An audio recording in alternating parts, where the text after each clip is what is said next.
Hello Sahyadri, आमच्या या कार्यक्रमात आपणा सर्वांचं हार्दिक स्वागत. क्षितिजा पलीकडली झेप आज या शीर्षकांतर्गत आमच्या स्टुडिओत आहेत डॉक्टर ज्योती प्रकाश दाश, प्रधान निदेशक राष्ट्रीय रक्षा उत्पादन अकादमी नागपूर. यांच्याशी आज आपण बातचीत करूया आणि यांच्या बाबतीत आपण जाणून घेऊया. एक असाधारण व्यक्तिमत्व, एक बहुमुखी प्रतिभेचे धनी असलेले डॉक्टर दाश हे IIM बँगलोर इथून यांनी स्नातक केलेलं आहे आणि त्यानंतर एक खूप छान लेखकसुद्धा आहेत. तर एक अनौपचारिक बातचीत यांच्याशी आज आपण करणार आहोत आणि यांच्याबद्दल जाणून घेणार आहोत. सर नमस्कार. नमस्कार. आप से बात मैं अनौपचारिक तौर पर हिंदी में करूँगी. थोड़ी बात हमने बात कर ली मराठी में क्योंकि महाराष्ट्र की भाषा मराठी है. और अब हम बातचीत करते हैं. आप नीति क्षेत्र के, प्रौद्योगिक क्षेत्र के एक जाने माने व्यक्तिमत्व हैं और इस क्षेत्र में आपका कार्य बहुत ही उल्लेखनीय है. तो सबसे पहले सर मैं आपको लिए चलती हूँ आपके बचपन में कि आप याद कीजिए, ओडिशा से आप बिलोंग करते हैं, तो आपका बचपन कैसा रहा, आपकी शिक्षा दीक्षा कहाँ हुई, और उसके बाद आगे हम बातचीत करेंगे और फिर आएंगे रक्षा पर. जन्म तो हुआ था उड़ीसा में हुआ था, जो कि जगन्नाथ धाम माना जाता है, और जहाँ हम लोग करते हैं जगन्नाथ को ही राजा मानते हैं और जगन्नाथ सब कुछ चलाते हैं, वहाँ सब लोग जाते हैं. और मंदिर के पास मेरे स्कूल था, वहीं मेरे पढ़ाई चालू हुआ. मगर जैसे पढ़ाई चालू हुआ, हम बहुत सारे जगह, भद्रक हुआ, बालेश्वर हुआ, बुर्ला हुआ, कटक हुआ, भुवनेश्वर, हर जगह में पढ़े, क्योंकि मेरे पिता माता जो थे वो टीचिंग प्रोफेशन में थे. तो जहाँ गए हम भी गए. मगर सबसे बड़ी बात है, मैं एक साधारण आदमी हूँ, पहली बात बताऊँ. और ये गर्व है हमें, चाहे महाराष्ट्र का है चाहे उड़ीसा का है, ये देश में जन्म हुआ है भारत का. ये पुण्य भूमि है, ये कर्म भूमि है, ये त्याग भूमि है, एंड ये बहुत बड़ी बात है जी. तो जिस समय आप कॉलेज में थे और आपकी विद्यापीठ की शिक्षा दीक्षा हुई, तो उस समय की बात हम जानना चाहेंगे कि उस समय के विद्यार्थी, उस समय की कोई आपकी याद, या अब भी आपको याद है, ये बताइएगा हमारे दर्शकों को, सुनने वालों को. देखिए, विद्या जब हम बातें करते हैं, कर्मयोग, काम जब कर्म क्षेत्र में आते हैं, उससे पहले ज्ञान योग और भक्ति योग, ये दोनों चीज़ को साथ में लाना चाहिए. तो इसलिए बड़े प्यार से हम लोग पढ़ते हैं. कोई चीज़ करना है, मन से पढ़ते हैं. और ये बहुत मेरे खूब किस्मत है, मुझे बहुत अच्छे टीचर्स मिले, बहुत अच्छा स्कूल मिले और वहाँ पढ़े. और चाहे कहीं भी मैंने पढ़ा, और ऐसे शिक्षक आपको ज़िंदगी बदल देता है. ऐसे लोग का संस्पर्श पे आते हैं तो आप आगे बढ़ते हैं. तो एक चीज़ मुझे याद आता है, रविंद्रनाथ टैगोर ने बोले थे, a good life is inspired by love and guided by knowledge. अगर आप देखेंगे वो जो मनुष्य जन्म है, और मेरे शुरुआत में जब बचपन में था, मेरे सत्य साई का बाल विकास में गया, वहाँ सारे वेद पुराण, महाभारत, गीता, ये सब का चर्चा होता था जी. वो चीज़ सबसे बड़ा इंपॉर्टेंट है. आपका जो भी कल्चर है उसको कितना जानते हैं, वो आपको बड़ा इंस्पायरेशन रहता है. किसी आदमी से मैं इंस्पायर नहीं हूँ, मैं उसी से इंस्पायर्ड हूँ.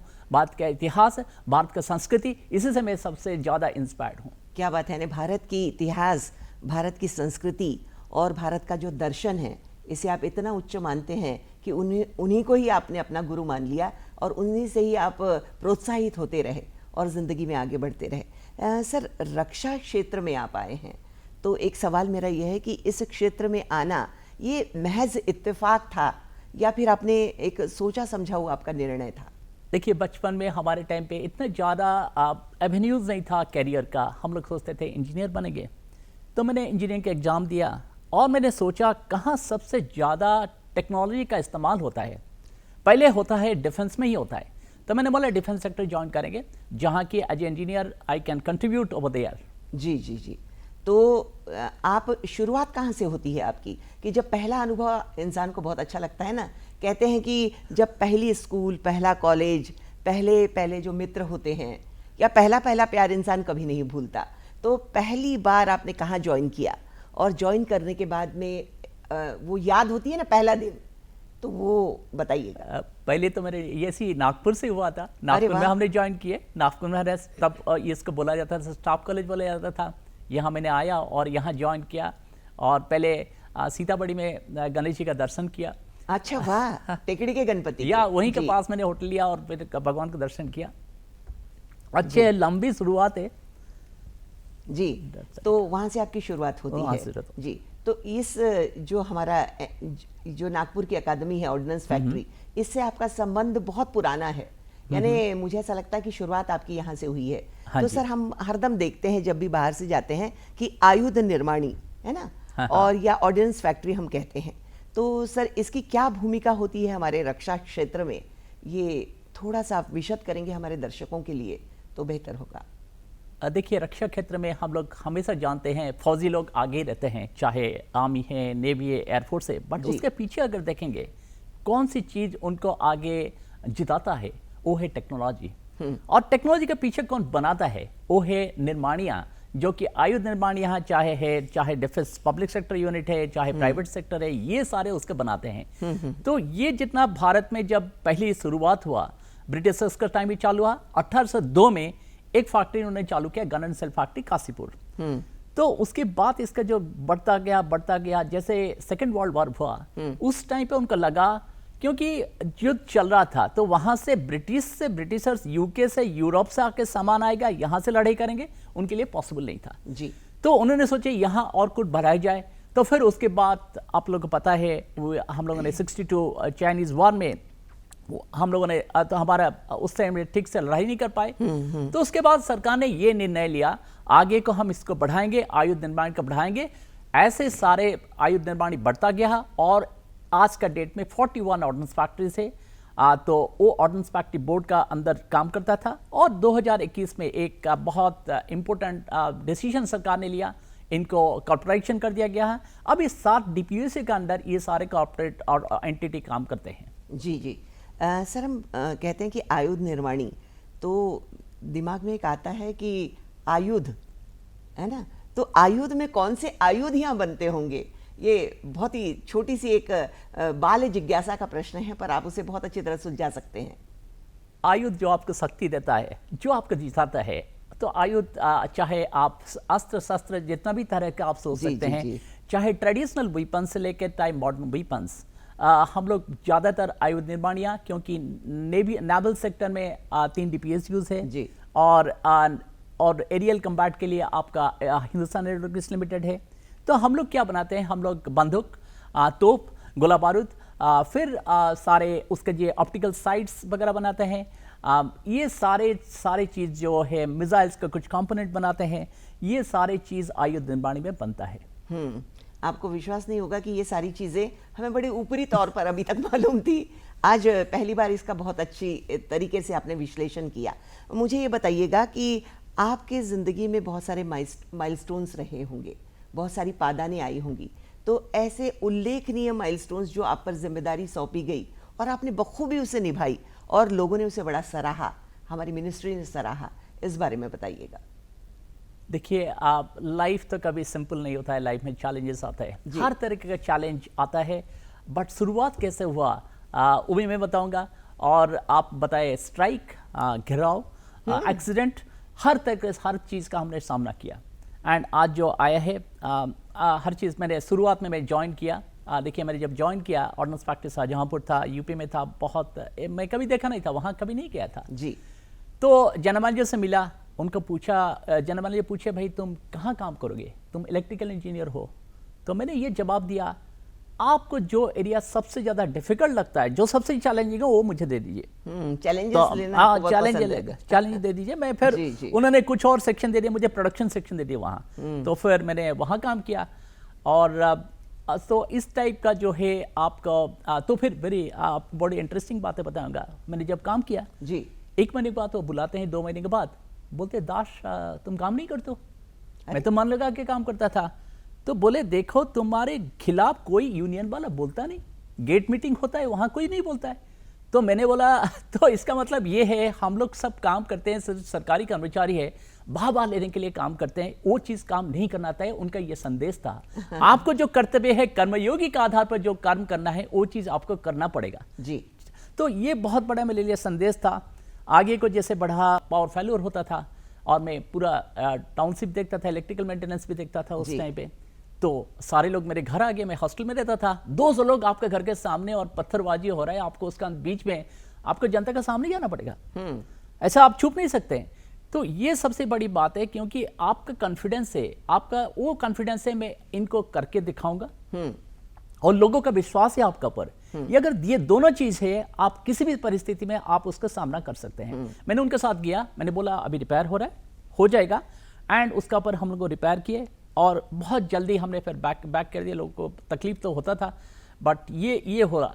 स्ट्राइक की बात करें, एक्सीडेंट का बात करें, मैं बताता हूँ। स्ट्राइक, मैंने जब काम किया, मैंने सिद्धांत लिया था, जो चीज़ ठीक है वही चीज़ करेंगे, किसी से दबेंगे नहीं। तो मैंने इंडिया गवर्नमेंट में हैदराबाद में काम करता था, तो वहाँ कुछ सब लोग का आजकल आपको पता है बायोमेट्रिक अटेंडेंस होता है, तो यूनियन का बड़ा नाराजी था, भाई बायोमेट्रिक कैसे कर देंगे, पकड़ में आ जाएंगे।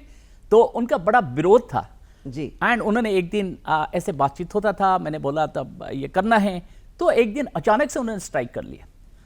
अचानक स्ट्राइक नहीं करना, उसका रूल का आधार पर मना है, क्योंकि एसेंशियल ड्यूटीज अभी तो एक्ट है, उसका अंदर उनको नहीं करना चाहिए, नोटिस देना चाहिए। हाँ। तो मैंने समझा अब तो मेरे आ गया इनको एक्शन लेने का। मैंने कुछ बात नहीं किया जी। और शाम के टाइम पे हम लोग का ये होता है, जिस टाइम पे जाता है आदमी जाता है, वो सबसे ज्यादा कम रिएक्शन होता है। मॉर्निंग में ये सारी चीज़ वो लोग वर्कर्स लोग अंदर नहीं आए, सो सामने सारे कॉन्ट्रैक्ट वर्कर को लगा दिया उन्होंने, क्योंकि आप अगर लड़ेंगे, उनका फोटो लेंगे तो उनका पकड़ में आ जाएंगे।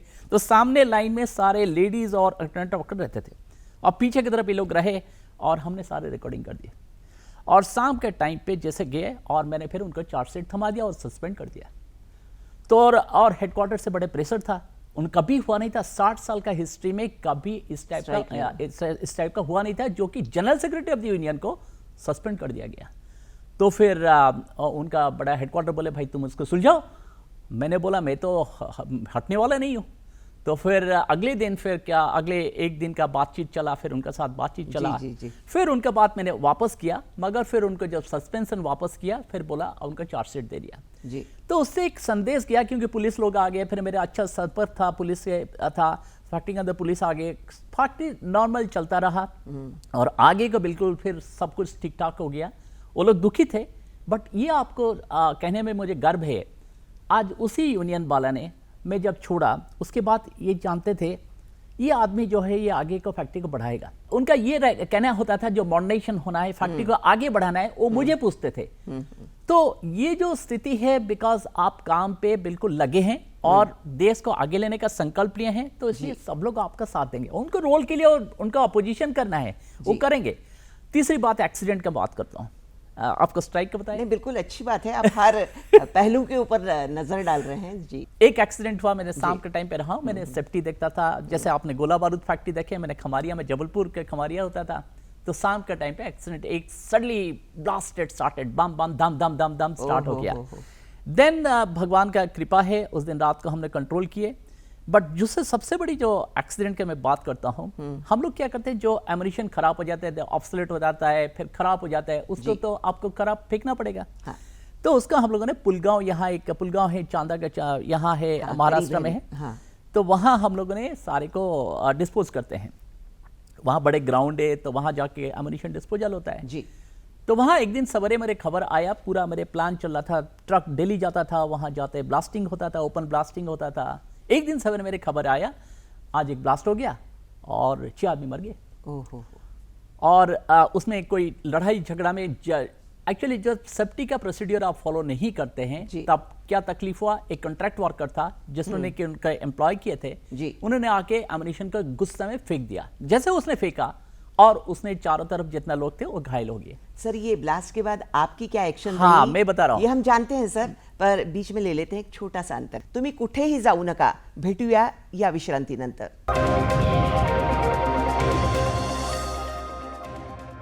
दर्शक हो, चला जाणून घेऊया की नंतर काय झालं। तो बताइए सर कि ब्लास्ट हुआ तो ब्लास्ट होने के बाद फिर क्या क्या आपने एहतियात बरती? ब्लास्ट के बाद सबसे जी। पहले होता है जो आदमी मर गया उसका सही से संस्कार होना चाहिए। हाँ। तो उसका हमने जुगाड़ किए, आप मोचुअरी वैन जी, जो जी। है उनका घर भेजे एंड उसमें सही से होना चाहिए, तो वो सारे जुगाड़ किए। बट सबसे बड़ी बात है जिस गांव वाला ने वहाँ का थे उन्हीं से 5 लोग वहाँ की कॉन्ट्रैक्ट वर्कर जो मर गए थे, तो गांव के सामने आपको जाना पड़ेगा। उनका इमीडिएटली कुछ राशि हम तो धनराशि देते हैं जो भी करने के लिए राहत एंड राशि। राहत राशि। उसमें क्या है आप देखेंगे इस सिचुएशन में सिविल एडमिनिस्ट्रेशन आपके खिलाफ है, पुलिस आपके खिलाफ है, गांव वाले आपके खिलाफ है, कमांडेंट सीएडी आपके खिलाफ है। उस स्थिति में आप वहां जाए और सारे चीज को संभाले जो सही से होना चाहिए एंड उस चीज को करे, ये सबसे बड़ा चुनौती था। मगर हमने सबसे अच्छे से बात की है क्योंकि हम लोग सरकारी कर्मचारी, हम तो काम करते हैं, हम तो किसी का खिलाफ, हम किसी को बनने के लिए हमने कोई प्रयास जी, नहीं किए थे। जी, जी। तो ये जब आपका अंदर से लोग को दिखता है, आपका जब ऑनेस्टी दिखता है, लोग आपको एक्सेप्ट करते हैं। उसमें कुछ नहीं हुआ, आगे को सब कुछ सेटल हो गया, जी। अच्छे से काम चला। फिर हम लोगों ने डिस्पोजल किए, आगे को डिस्पोजल करके फिर आगे बढ़ाए। सर हर जो ऑफिस रहे या फिर कहीं पर भी जब हम काम करते हैं तो पूरा टीम वर्क होता है। हाँ जी। और टीम वर्क जब करते समय आप प्रबंधन के भी क्षेत्र के जाने माने व्यक्ति हैं। मैं आपसे जानना चाहूँगी कि आप किन सिद्धांतों को अपनाते हैं पूरी टीम को कोऑर्डिनेट करने के लिए? देखिए सिद्धांत सबसे पहली होता है आपको जो सरकार में है सत्यमेव जयते, सत्य जी। हमेशा जय करता है, कभी आपको छुपाना नहीं चाहिए। एंड जितना ज्यादा आप लोग आजकल ट्रांसपेरेंसी की बात करते जी। हैं, राइट इन्फॉर्मेशन का बात करते हैं, जितना ज्यादा इन्फॉर्मेशन सब लोग को शेयर करेंगे उतना ज्यादा ठीक है। पहली बात है, उससे क्या होता है अंदर का कोई गड़बड़ी नहीं होता है। मोमेंट यू शेयर आपका रिस्पॉन्सिबिलिटी रहेगा नंबर 1। नंबर 2, देश के लिए समर्पण भाव से आपको काम करना पड़ेगा, सेवा भाव से काम करना पड़ेगा। हम लोग 3 चीज बोलते हैं, आजकल कर्मयोगी मिशन कर्मयोगी चालू हुआ है और उसमें बोलते हैं स्वाध्याय, पहले आपको पढ़ना पड़ेगा, काम के लिए निपुण बनना पड़ेगा। देन सहकारिता, आपने जो बताया, हर चीज काम में साथ में लोगों को लेके चलना है। कोऑपरेशन। तृतीय जो भाव के हैं राजधर्म, जब काम के लिए जिस स्वधर्म के लिए हम आते हैं, कर्मयोगी का मतलब स्वधर्म है, वो स्वधर्म का आपको निभाना है। और चौथा है जो कि भारत में ही सिर्फ है, जो कि सेवा भाव से हम करते हैं। कोई भी चीज समर्पित भाव से करे। मैं एक आपको छोटा सा उदाहरण देता हूँ। मेरे फैक्ट्री में जनमांजूर था, इंडिया गवर्नमेंट मीट में वर्कर आते हैं, गेट में जाके नमस्ते करते हैं। क्यों करते हैं? क्योंकि ये उनका अन्नदाता है ये फैक्ट्री। तो आपको क्या सोचना चाहिए, इन लोग का जो भरोसा है वो बरकरार रहे और उनको खाना, उनको ये नौकरी मिलता रहे और अच्छे से मिलता रहे, अच्छा पैसा मिले। अगर ये आपका निर्णय है, हमेशा आप आगे को देखेंगे और आपका समर्पण भाव से आप काम करेंगे। जी। अब यही रास्ता है और सबको साथ में लेकर जाने का। कोई आदमी जो है, बिकॉज हम लोग को लगता है सरकार में हम काम करते हैं, यूनियन वाले ये तो नाराबाजी करते हैं, मगर वो होता है बिकॉज हम लोग 300 लोगों, 500 लोगों, 1000 लोग किसी से बात नहीं कर पाएंगे, उनका कोई प्रतिनिधि से बात करना पड़ता है। तो उनका जो आंख और नाक है वर्कर का, वही लोग होते हैं, तो उनसे हम सुनते हैं। अब सुनना सबसे बड़ा इंपॉर्टेंट है, चाहे कर पाए नहीं कर, वो भी जानते हैं आपको क्या तकलीफ है करने में, मगर आपका पूरा प्रयास होना चाहिए सबको साथ में लेके जाने का। सामंजस्य आणि सहकार्याने काही केलं Yes. तर और विन विन सिचुएशन हमको लाना है। हर एक के साथ काम करना है, हर एक के साथ देखेंगे उसके तरफ से वो क्या चाहता है, तो उसके तरफ से अगर आप आगे बढ़ेंगे, हमेशा हम लोग सक्सेसफुल रहेंगे। जी। आपने इस क्षेत्र में बहुत ऊंचे पदों पर आपने कार्य किया है और बहुत सारे प्रोजेक्ट्स भी किए हैं।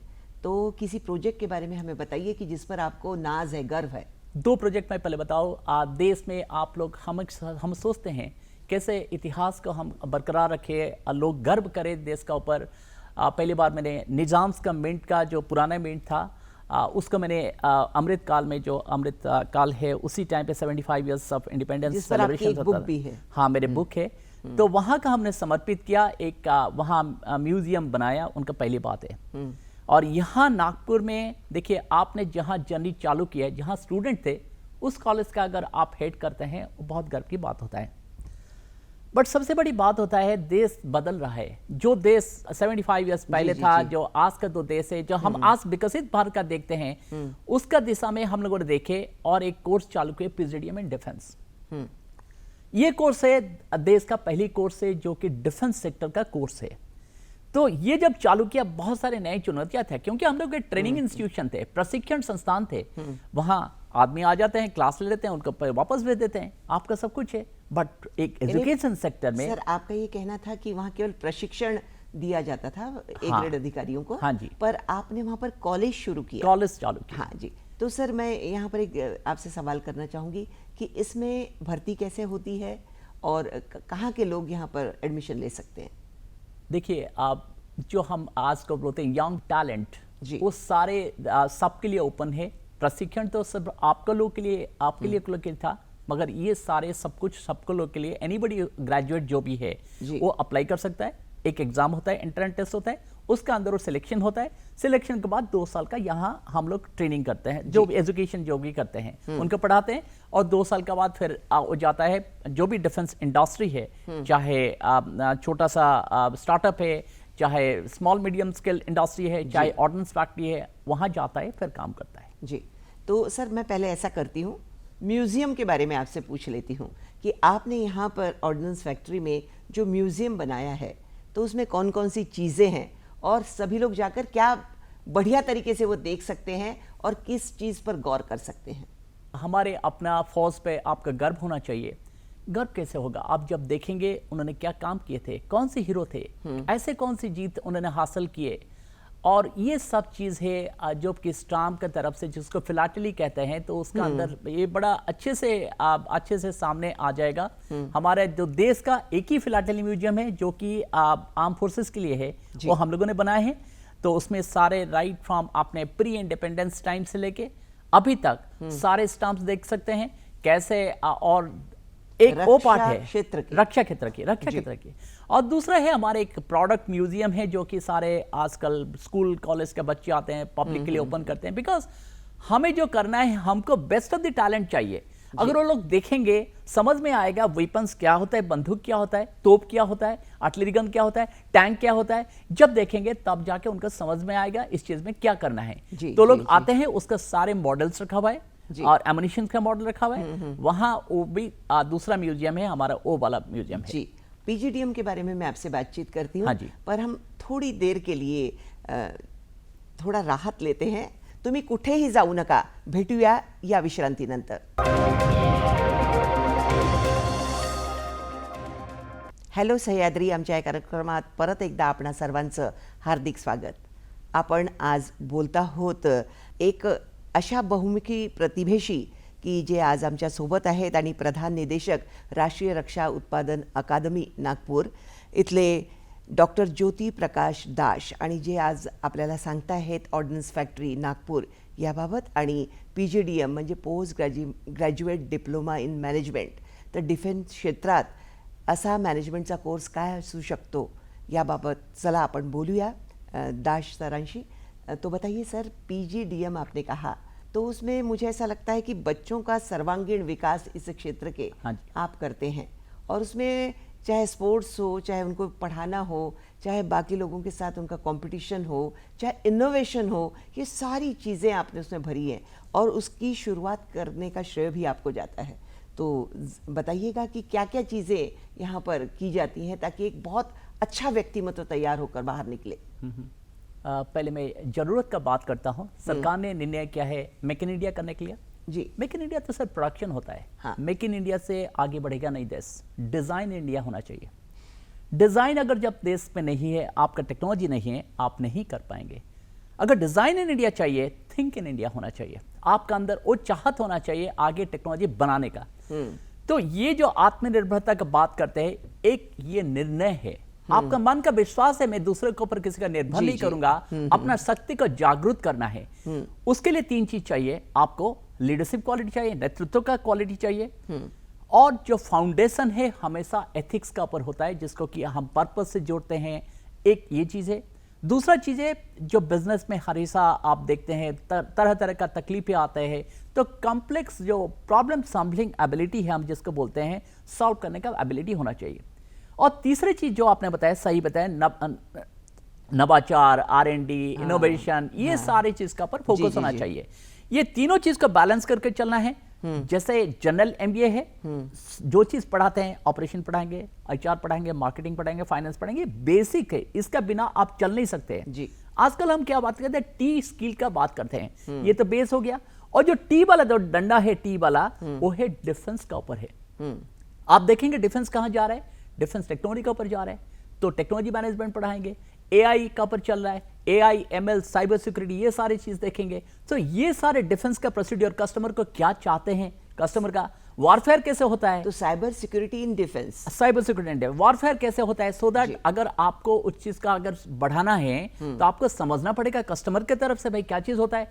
तो ये सारी चीज हम लोग उनको लाके फिर बताते हैं, और जो कस्टमर है वही आके बताता है, सो दैट उनको पता चलता है भाई कैसे दुनिया को आगे को ले जाना है, किस टाइप का बिजनेस को बनाना है, उनको तरफ वो आगे बढ़ते हैं। जी।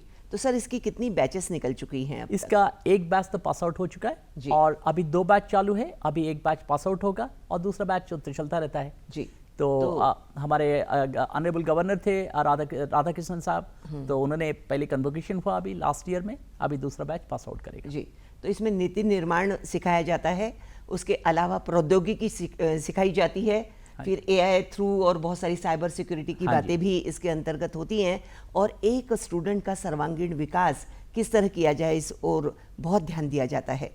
सर इसमें स्पोर्ट्स भी है, एक आपने एक छोटा सा उसमें रखा हुआ है उसका अंश भी कि स्पोर्ट्समैनशिप आनी चाहिए थोड़ी बच्चों में, और इसके अलावा भी और कौन कौन से प्रशिक्षण आप देते हैं इसमें? देखिए, बाहर जब हम लोग उनको एक साहस कैंप है यहाँ बाहर है, जहाँ की रॉक क्लाइंबिंग, राफ्लिंग, बोटिंग, ऑल ये जब करते हैं तो उनका अंदर पता चलता है, क्लाइंब करते हैं तो लगता है इस सिचुएशन में कैसे लीडरशिप करें, कैसे टीम वर्किंग होगा, तो ये उनका दिमाग में आता है। फिर हमारे बहुत सारे क्लब्स होते हैं, टोस्ट मास्टर क्लब है, जहाँ की कम्युनिकेशन स्किल जो है उसको हम लोग प्रैक्टिस करते हैं, उसको करते हैं।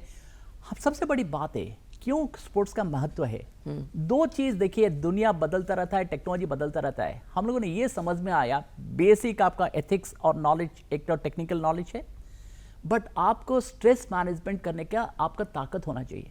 जो भी टेंशन आए उसको निकाल देना है, तो इस करने के लिए आपको स्पोर्ट्स का जरूरत है, चाहे योगा करे, चाहे जिम करे, चाहे कुछ भी करे, तो ये बहुत इंपॉर्टेंट है हमारे लिए, सो दैट आदमी अपने आप को स्ट्रेस फ्री रखे और मेंटल प्रॉब्लम ना हो। हम लोगों ने एक करके माइंड दोस्त करके हम लोगों ने पार्टनर किए हैं, माइंड दोस्त जी, एक ऑनलाइन प्लेटफॉर्म है जहां के स्टूडेंट जाके वहां बात कर सकते हैं, उनका कोई तकलीफ है, मेंटल इश्यूज है, दे कैन टॉक। दूसरा जो इशू है सबसे बड़ी इंपॉर्टेंट है, आपको चैलेंज जो है कहीं भी आ सकता है, तो आप can you learn yourself, can you pick up right thing to learn from it. तो ये जो आदमी के अंदर इच्छा होना चाहिए, अगर इच्छा आपने उसके अंदर भर दिए तो चाहे कोई भी क्षेत्र में जाएगा वो आगे को सक्सेसफुल होगा जी। ये हम लोग कोशिश करते हैं। तो ये बहुत इनोवेटिव आइडियाज हैं इसमें, और बच्चों को बहुत अच्छी तरह पढ़ाने की आपने, और एनी ग्रॅज्युएट यहाँ पर जा सकते हैं, म्हणजे कोणत्याही क्षेत्रातील स्नातक असून दे तो PGDM म्हणजे post graduate diploma in management हा कोर्स ते जॉईन करू शकतात, आणि तिथे त्यांना पुष्कळशा बाबतीत रक्षा क्षेत्रात काय काय म्हणजे एक चांगलं करिअर त्यांना बनवता येतं। एक और डॉक्टर साहब एक बात यह है कि रक्षा उत्पादन क्षेत्र में जो कार्यरत लोग हैं उनके लिए कौन कौन से कौशल विकास उपक्रम यहाँ पर चलाए जाते हैं? देखिए, सरकार ने अभी मिशन कर्मयोगी चालू किया है। मिशन कर्मयोगी के तहत हर आदमी अब जब टेक्नोलॉजी जैसे बढ़ रहा है जी, घर में बैठे हुए अपना टाइम पे कुछ ज्ञान अर्जन करे, तो उसमें सरकार ने iGOT करके एक प्लेटफॉर्म बनाया है जो कि दुनिया का सबसे बड़ा लर्निंग मैनेजमेंट सिस्टम है, एंड वहाँ 1.5 करोड़ लोग ऑलरेडी उसके अंदर है। और वहाँ क्या होता है, आप घर में बैठे हुए जैसे आप डिफरेंट प्लेटफॉर्म से डिफरेंट एडेक्स हो गया, इस टाइप का जो भी प्लेटफॉर्म है, ये एक प्लेटफॉर्म है और सरकारी कर्मचारी के लिए, तो वहाँ हम लोग कोर्स बनाते हैं।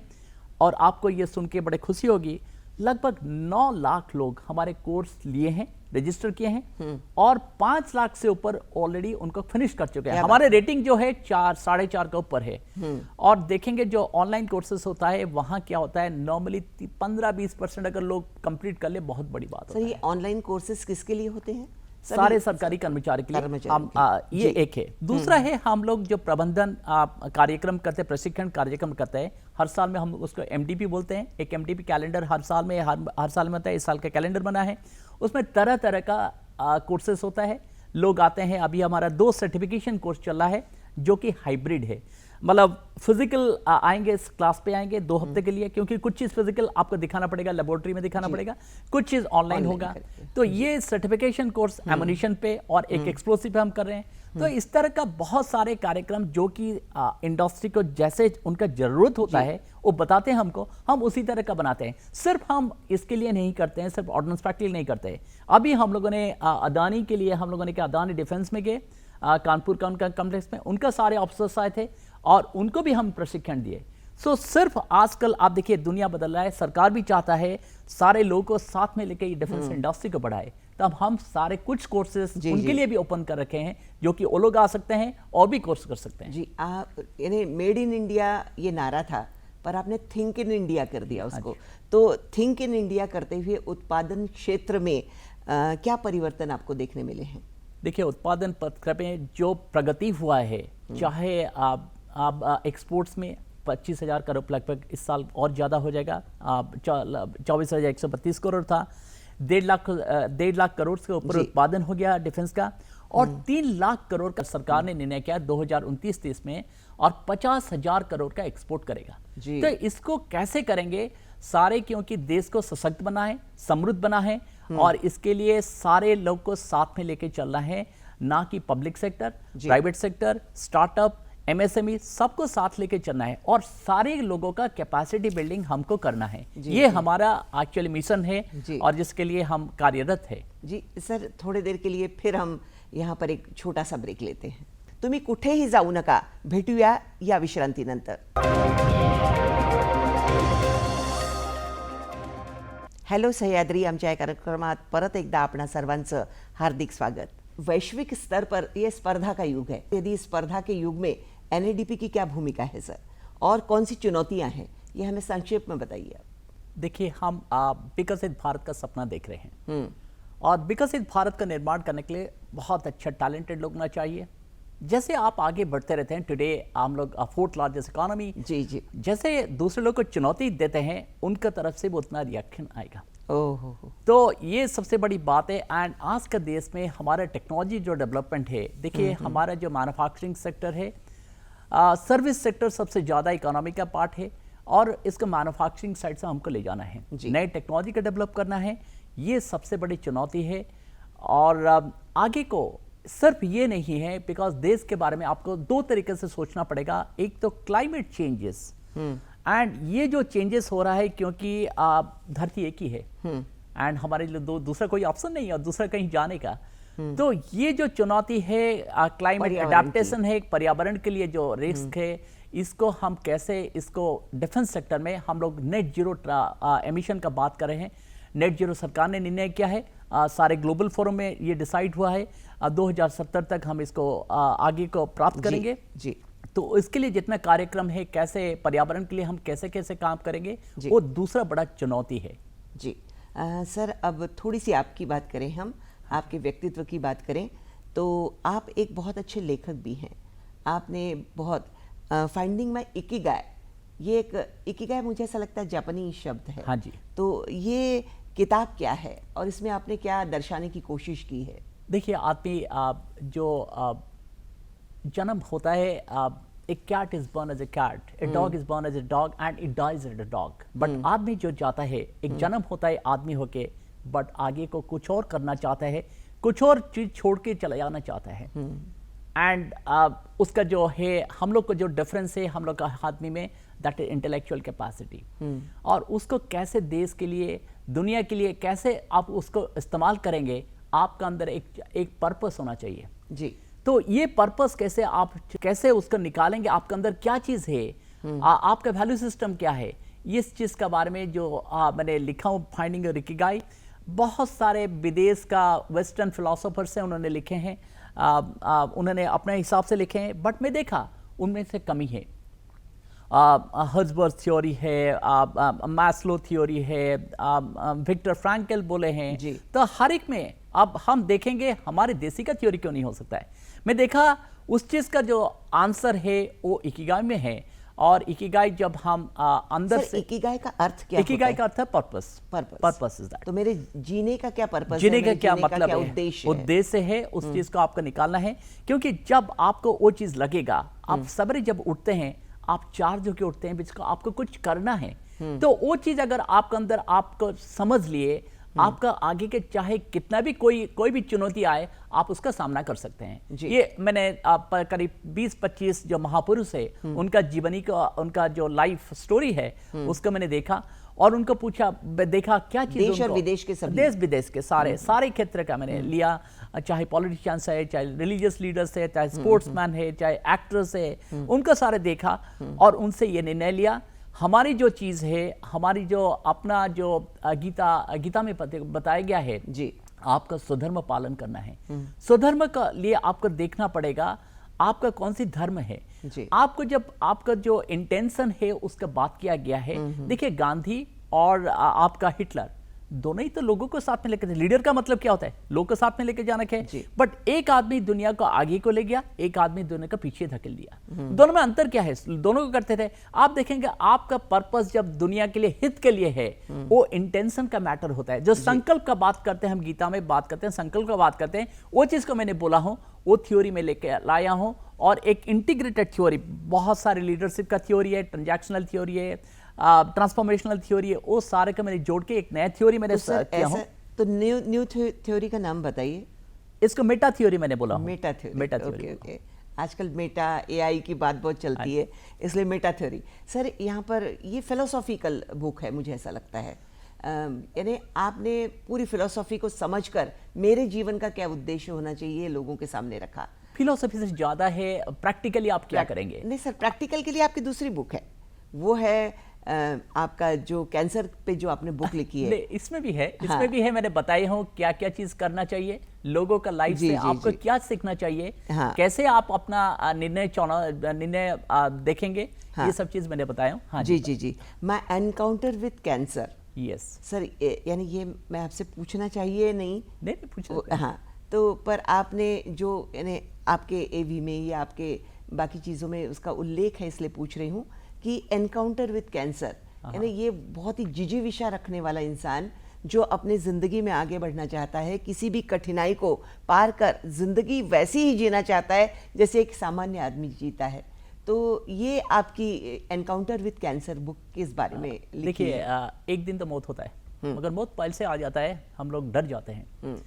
तो जब मौत का सामना करते हैं, पास में लगता है भाई कैंसर आ गया तो कुछ है, हो सकता है तो आपका अंदर जो एक चीज, एक शायर ने बहुत अच्छा लिखा है सर, जिसको कहते हैं जन्म वो मौत की शुरुआत है। क्योंकि उसी दिन से हमें तिल तिल एक एक दिन पास होता रहता है ना, एक एक दिन जाता रहता है। यदि इस थ्योरी को समझ लिया जाए तो मुझे ऐसा लगता है कि कोई चीज कठिन नहीं होगी। बिल्कुल आपने सही बताया। तो उस टाइम पे पेशेंट का अंदर क्या चीज होता है, क्या फीलिंग्स आता है। हम लोग बाहर तो कुछ बोल देते हैं, बोलने के लिए भाई टेस्ट हो गया, रिपोर्ट सही है, मगर उसका अंदर दिल में क्या चीज होता है जो कि डॉक्टर को भी पहचानते नहीं और अपना रिलेटिव्स को भी पता नहीं है, अपना फैमिली को भी पता नहीं है। तो वो चीज में लिखने का कोशिश किया और लोगों को बताया भाई cancer is a disease of not only of the body but of mind, of spirit. अगर आपका विल पावर स्ट्रांग है, आपका भगवान पर विश्वास है, आप इसको जीत सकते हैं। क्योंकि आजकल मॉडर्न मेडिसिन बहुत आगे बढ़ गया, मगर आपके पास ये होना चाहिए मैं इसका ऊपर जीत कर सकता हूँ। इस चीज को मैंने लिखा हूँ। एंड उन्होंने एक किसने बोल रखा है, life is of finite disappointment है but is not the ultimate, you can always win over it. So मेरे जो टाइटल है I can I will my encounter cancer, उसके बारे में मैं लिखा हूँ। मैंने उसमें ये चीज एक छोटा उदाहरण देता हूँ। परीक्षित महाराज को आपको पता है, उनको सांप दे दिया गया, उनका 1 हफ्ते के अंदर मर जाएंगे। तो मैंने जब जिस टाइप पे मेरे को कैंसर डिटेक्ट हुआ तो मैंने बोला, आपसे पूछ सकती हूँ कौन सा? It's a blood cancer. Blood सो जिस टाइम पे डिटेक्ट हुआ मुझे लगा परीक्षित मारे को 7 दिन टाइम दिया था, मेरे पास ज़्यादा टाइम है। तो एंड मेरे पास मेरे सिस्टर जी, थी जी, जी। एंड सारे सिस्टम था, गवर्नमेंट का सिस्टम आपको ट्रीटमेंट करने का था। I have got a beautiful doctor Padma Jaloki Reddy, जो अपोलो हॉस्पिटल में मुझे ट्रीट किए थे। सारे लोग थे। मैंने बोला मेरे तो बहुत ज़्यादा अपॉर्चुनिटीज़ है और ये मौका है मेरे घर के रहने के लिए और अंदर देखने के लिए, इंट्रोस्पेक्ट करने के लिए, आजकल जिंदगी मैंने कैसे जिया हूँ, क्या मैं छोड़ कर जाना चाहता हूँ, उसके बारे में मैंने रिफ्लेक्शन किया और उसको लिखा। जी, तो इस बुक को पढ़कर मुझे ऐसा लगता है कि बहुत लोग इंस्पायर होंगे, जो जिन्हें कैंसर हुआ है या कैंसर से जो लड़ रहे हैं, वो सोच सकते हैं कि मुझे कैसी ज़िंदगी जीना चाहिए और इस बीमारी से हम कैसे उबर सकते हैं और अपनी ज़िंदगी को कितना आसान बना सकते हैं। मुझे ऐसा लगता है इन सारी चीज़ों का बहुत सुंदर सार आपकी किताब में है। हाँ, हाँ और थोड़ा इसके बहुत कोई तो सर इसके कुछ आपको कॉम्प्लीमेंट भी मिले होंगे जो जिन्होंने किताब पढ़ी होगी। हाँ जी, जब वीआईपी पेशेंट आता है मेरे डॉक्टर के पास ना, वो मुझे रेफर करते हैं, उनसे बात करो, थोड़ा बता दो। तो बहुत लोग काउंसलिंग के लिए आते हैं, तो मैं उनको बोलता हूँ भाई आप एलोपैथी से कैसे करना है, बिकॉज एलोपैथी एक मैं उदाहरण देता हूँ, छोटा सा है। आपको भारत में आयुष का सिस्टम है जी, सब चीज़ का सोल्यूशन एलोपैथी में नहीं है, but allopathy main line of treatment है। जैसे मुझे तकलीफ हुआ मेरे को, ये सारे उंगलियों का आगे क्या हुआ, ये सारे ये पैरालिसिस जैसे होता था, मूवमेंट नहीं करता था। कभी कभी आप देखो स्वेलिंग आ जाएगा, कभी गर्मी आ जाएगा, ये सारी चीज़ होगा। मैंने एक मेडिसिन ले रहे हैं, केमोथेरेपी ले रहे हैं, रेडियोथेरेपी ले रहे हैं, इससे क्या होगा, आपका ऑलरेडी बहुत सारे केमिकल अंदर जा रहे हैं, फिर और दूसरे केमिकल लेंगे। मैंने बोला इसको नहीं लेना है। तो फिर मैंने वो ये जो नेचुरोपैथी है, मैंने बात किया, मेरे सिस्टर है, एक कजिन है, मुझे एडवाइस की, तो मैंने उसको ट्राई किया और अकुपंक्चर इतना बढ़िया काम किया, मुझे कोई मेडिसिन लेना पड़ा, मैं उस चीज़ को लिखा। इस चीज़ को मैंने शेयर किया हूँ। जो सुदर्शन क्रिया है आपको रेजिलेंस देता है। आपको उस पीरियड में मैंने गुरुजी से मिला, तो उनको बताया भाई ये चीज़ है, तो उन्होंने इतना खुश हुए और उन्होंने बोले भाई ठीक है, भगवान का आशीर्वाद तुम्हारे ऊपर है, हमारी प्रथा है, अगर उसका हम लोग फॉलो करेंगे हम इस टाइप का डिजीज से भी आगे उभर सकते हैं। दैट्स व्हाट मैं कहना है। तो जीवन जीने की कला सीखनी चाहिए, तभी हम अपना जीवन और भी समृद्ध बना सकते हैं। इस उक्ति के साथ हम थोड़े देर के लिए रुकते हैं। हाँ जी, तुम्ही कुठेही जाऊ नका, भेटूया या विश्रांतीनंतर। हॅलो सह्याद्री, आमच्या या कार्यक्रमात परत एकदा आपणा सर्वांचं हार्दिक स्वागत। सर, निज़ाम्स मिंट के बारे में तो आपने बहुत सुंदर हमें बताया था, तो वो भी आपकी तीसरी किताब है। तो ऐसी 3 किताबें आपकी प्रकाशित हो चुकी हैं। तो चाहे वो आप कोई असला बनाते हो, चाहे आप आयुध निर्माणी में हो, तो ये सारे लोग बड़े नीडर होते हैं सर, या आर्म फोर्सेस वाले बड़े नीडर होते हैं। तो आर्म फोर्सेस जहाँ जहाँ काम करते हैं वहाँ पर जाके काम करना, यानी प्रैक्टिकल एक्सपीरियंस सबसे ज़्यादा महत्वपूर्ण होता है, ऐसा मुझे लगता है कि हमने जो कुछ बनाया वो कैसा उपयोग में आता है, या वहाँ की निडरता क्या होती है, या वहाँ का जीवन क्या होता है, इस बारे में भी थोड़ा बताइएगा। बहुत अच्छी बात है। हम लोग जब प्रशिक्षण देते हैं हमारे अधिकारियों को, तो उसमें एक आर्मी अटैचमेंट बोलते हैं, नेवी अटैचमेंट और एयरफोर्स अटैचमेंट। तो उसमें क्या करते हैं, हम लोग साथ में लेके जाते हैं, फॉरवर्ड एरियाज में, बॉर्डर पे जाते हैं, बंकर के अंदर रहते हैं, और बंकर के अंदर उनका जो रेगुलर एक्टिविटी होता है देखते हैं। क्यों ये महत्वपूर्ण है? इसलिए महत्वपूर्ण है, आपको उनका तकलीफ को समझना पड़ेगा। आपका अगर कोई आपने उनको सामान दिए हैं, वेपन्स दिए हैं, बम दिए हैं, वो सही से उनको वो सही से काम में आ रहा है, नहीं तकलीफ आ रही है क्या, ठीक कर रहे हैं या इस्तेमाल ठीक से कर रहे हैं, या कोई दिक्कत और कोई दिक्कत है, कोई नए टाइप की चीज चाहिए, ये सारी चीज हमको समझने का कोशिश करता है। तो हम लोगों ने एम्बूस किए हैं, बोथ अपने चाइना बॉर्डर पे, पाकिस्तान बॉर्डर पे मैंने रहा, और वहाँ हर एक यूनिट में, चाहे आरटी यूनिट है, चाहे इन्फेंट्री है, चाहे आर्मी सप्लाई कोर है, सर्विस है, ऑर्डिनेंस कोर है, सारे जगह में हम लोगों ने गए और उनसे बात किए, और बाकी दूसरे तरफ का हम दुश्मन को देखे कैसे उन्होंने काम करते हैं।